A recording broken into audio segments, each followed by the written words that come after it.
right, friends, so let's look at one of the examples here.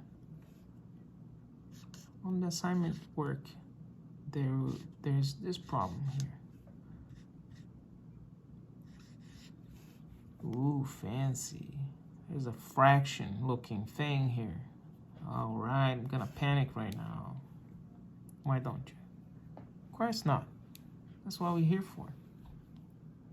When you look up something that looks like a fraction, you can always think of it as a division as well. So this number is being divided by 2.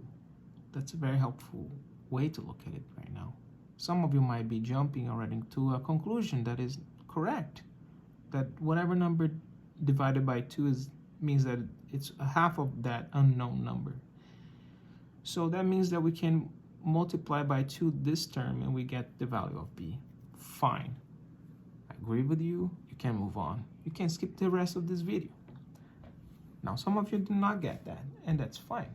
That's what I'm here for. So I want to talk to you about the multiplication property of equality. Woohoo! We're getting fancy again. Multiplication property of equality.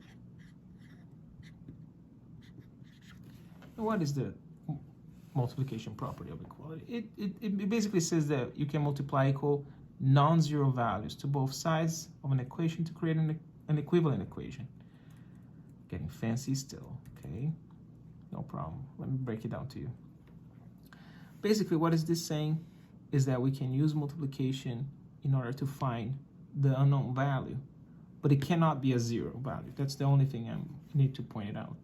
Because if you have something, let's say you want to multiply this number by 0,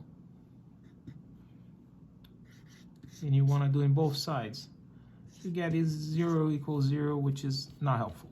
And so we don't need to do that. So as long as you don't do it by 0, we should be in a good place.